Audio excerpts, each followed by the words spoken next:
Bom dia, caros alunos. Vamos iniciar mais um encontro com a história. Então, depois das revoluções, nacionalismo e as teorias da Europa do século XIX, que gerou bastante agitação, né? O povo foi à rua, tivemos várias agitações políticas, sociais na Europa no século XIX, a restauração da Revolução, as revoluções do século XIX, tudo isso, o que ocorreu depois? Ocorreu a unificações da Itália e da Alemanha. A partir daí, a ideologia do nacionalismo esteve realmente presente nos processos da unificação da Itália e da Alemanha, que é isso que a gente vai ver agora. Então, a Itália para os italianos. Como foi esse processo, né, da Itália para os italianos? Então, a primeira parte a gente vai entender, nessa primeira metade do século XIX, que na Península Itálica estava realmente dividida em vários reinos. O sul dominava realmente pelo reino de duas Sicílias, ou seja, era basicamente agrícola. Já a região norte já havia uma sendo industrializada que estava sob a influência direta do Império Austríaco, né?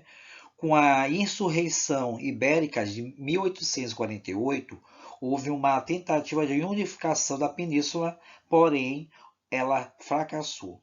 Primeiro porque líderes dos movimentos não partilhavam o mesmo projeto unificador, dividindo-se entre as monarquias liberais e os republicanos. Enquanto as monarquias temia a participação popular no movimento, os republicanos tentavam mobilizar os habitantes da península. Segundo, porque a maioria não estava realmente unida em torno, né, de realmente um sentimento de identidade nacional. Então, esse processo de 1848 se deu nessa tentativa da unificação, mas fracassou, porque eles alegavam, né, os monarquistas e republicanos, lutando para a unificação e para a igualdade, porém a maioria ligada pelo sentimento de identidade nacional não estava ainda totalmente, né, queria a unificação realmente da Itália.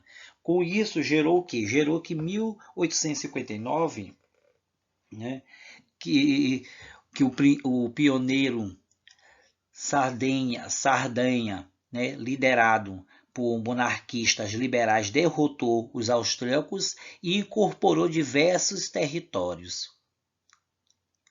A partir daí, o norte e o sul da península ficou assim. O Piemonte, né, começou a desenvolver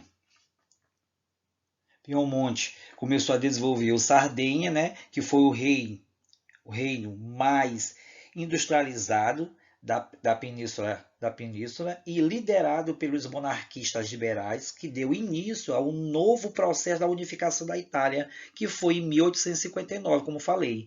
Seu primeiro-ministro, o conde Calvo apoiado pelo Napoleão III, né, apoiado pelo Napoleão III da França, derrotou, né, as forças austríacas e incorporou diversos territórios ao norte da península. E no sul, o republicano Giuseppe Garibaldi organizou os camponeses em um exército que ficou conhecido como Camisas Vermelhas.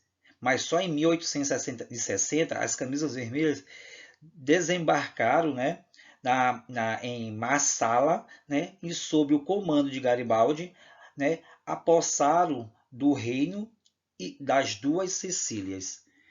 Com essa vitória, em 1861, os países foram unificados e Vítor Emanuel II foi proclamado rei da Itália. E em 1866, a Veneza, né, foi incorporada à nova nação romana, anexada só em 1870, tornando-se capital da Itália, apesar que interesse da Igreja Católica em manter a cidade independente e separada do novo reino, mas não foi assim, não conseguiu. A partir do momento que foi incorporado realmente Veneza em na nação romana, que era a capital da Itália, considerada a capital da Itália, a igreja não conseguiu realmente fazer essa separação, né, das cidades independentes. A partir daí ficou uma unificação realmente da Itália com esses países após, né, a questão, né, que se aproximou da vitória, né, de 1861, que o Victor Manuel II foi proclamado rei da Itália. A partir daí, gente, começou, né, essa unificação da Itália. O início do século XIX, a Península Itálica estava realmente dividida, como falei. Os reinos do norte sofriam influência austríaca e o do sul era dominado pelo reino de duas Sicílias. Mas depois de tanta luta e tanta convergência, as camisas vermelhas, lideradas com Garibaldi, conseguiu essa vitória e proclamando assim rei Vítor Manuel II, que unificou, né, a Itália. Nesse processo, a gente podemos realmente entender como foi essa unificação entre o sul, né, da Itália e os reinos, né, do norte também da Itália, que ficou essa influência, né? A unificação da Itália e a Alemanha, né? Essa unificação da Itália, a gente vê aí, esse processo unificou os reinos, né? Que foi liderado tanto pela questão do Sardenha, né? Que foi o rei mais industrializado da península e liderado pelos monarquistas liberais, que deu início ao novo processo da unificação da Itália. E também tivemos em 1859, né? Seu primeiro-ministro, que foi o Conde Calvin, que apoiado pelo Napoleão III na França, que derrotou as forças austríacas, incorporando-se diversos territórios ao norte da península. E depois, os republicanos no sul, com Garibaldi, organizou os camponeses e um exército que ficou conhecido como Camisas Vermelhas. A partir daí, só em 1860, gente, as Camisas Vermelhas desembarcaram, né, em Massala, né, sob o comando de Garibaldi, e apoiava e se apossaram-se, né, do reino das duas Sicílias, fazendo assim uma unificação, derrotando, tendo como vitória em 1861, que proclamou como rei, né, o Victor Emmanuel II na Itália. E a formação alemã, como ficou? Os alemães estavam realmente espalhados e misturados em outros povos e toda a Europa Central. A partir dessa formação da Alemanha, se deu primeiro pela história a unificação alemã, né? Que teve muita semelhança com a experiência italiana, assim como na Itália e outras regiões europeias, as invasões napoleônicas, né, dependeram, né, com a questão do nacionalismo alemão, e a principal diferença foi a muitos alemães estavam realmente espalhados e misturados em outros povos de toda a Europa Central. Desde o término do Congresso de Viena, em 1815, a Alemanha estava dividida em vários estados, reunindo assim a Confederação Germânica, e a partir daí estava a associação que era dominada pelo Império Austríaco e pela Prússia. O rei prusiano era industrializado que estava em busca de novos mercados consumidores para os seus produtos. Mas só que em 1834 a Prússia criou, né, uma tal de Zollverein. O Zollverein era um acordo comercial que supria barreiras alfândegas, né, entre os estados alemães, e a partir daí essa união de alfândegas, porém, incluía a Áustria. O Zollverein expulsou o desenvolvimento da indústria e do comércio e das comunicações de grandes partes dos estados germânicos. Com a potência industrial crescendo, os grupos favoráveis da unificação se fortaleceram entre os alemães, principalmente porque a unificação representava a possibilidade de comprar os produtos ingleses. Nas revoluções de 1848, já havia ocorrido na Prússia um movimento por uma Alemanha, né, por uma Alemanha unida e liberal, que reuniu burgueses, pequenos burgueses e operários, que obteve várias conquistas democráticas com o sufrágio, né, universal. O sufrágio universal, você sabe que é o voto livre, né, gente? E a reação da nobreza né, e conservadora, porém, o fim da Revolução e revogou a conquistas liberais obtidas, e depois disso, grandes burguesias prusianas temidos, né, mobilização popular aliou-se à nobreza para conduzir a unificação sem participação popular. Só que em 1862, por escolha de Guilherme I, o rei da Prússia, Otto Bismarck assumiu o cargo, né, de chanceler, um dos principais líderes da restauração conservadora de 1848. Bismarck transformou-se em uma figura mais importante da unificação da Alemanha. O objetivo do chanceler era o que? Estimular o nacionalismo como estratégia para alcançar a unificação dos estados germânicos. Tudo isso ocorreu, né, nessa unificação da Alemanha. Primeiro, eles queriam unir realmente os povos alemães para poder fazer essa unificação. Com isso, eles tiveram, primeiro, a divisão de vários estados reunidos na Confederação Germânica, aonde essa associação dominada pelo Império Austríaco e pela Prússia.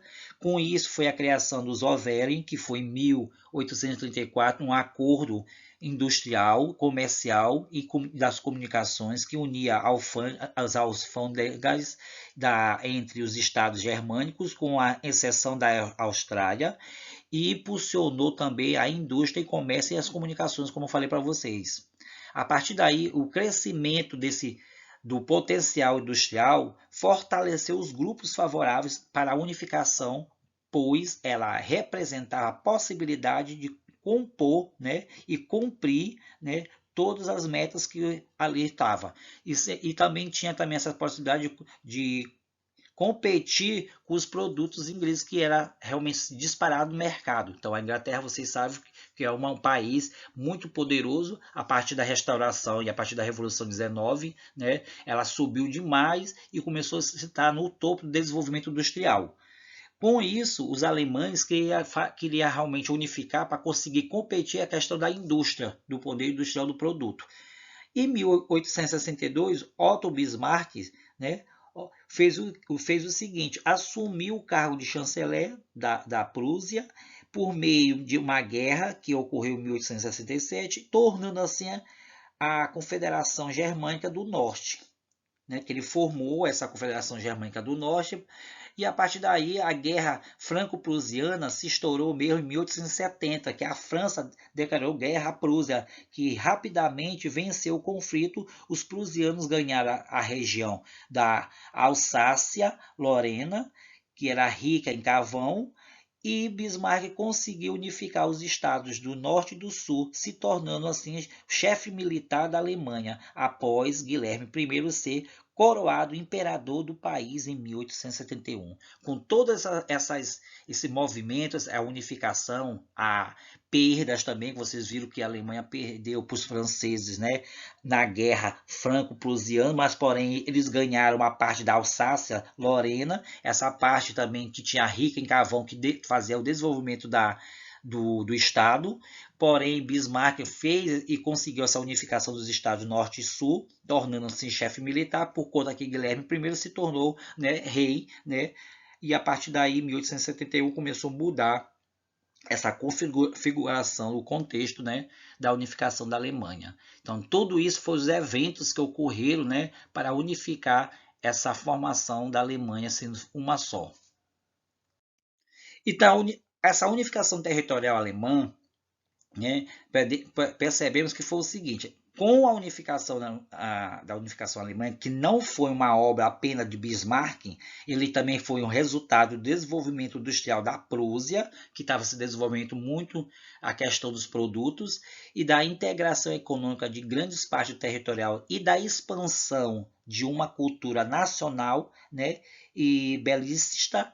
Essa cultura nacional belista que favoreceu também o desenvolvimento e a unificação na Alemanha, que teve como vários eventos que a gente viu lá, né? Esses vários eventos que promoveu, né, essa unificação, como a Confederação Germânica do Norte, também por conta da unidade construída por meio da guerra, que foi isso, né? Vimos também que a Alemanha conseguiu só alçar-se a Lorena, mas ela era rica em carvão, porque ela perdeu a outra parte na guerra do Franco-Prussiano para a França. Mas quando Guilherme I assumiu o trono em 1871 e foi coroado imperador da Alemanha, Bismarck se tornou chefe militar do país.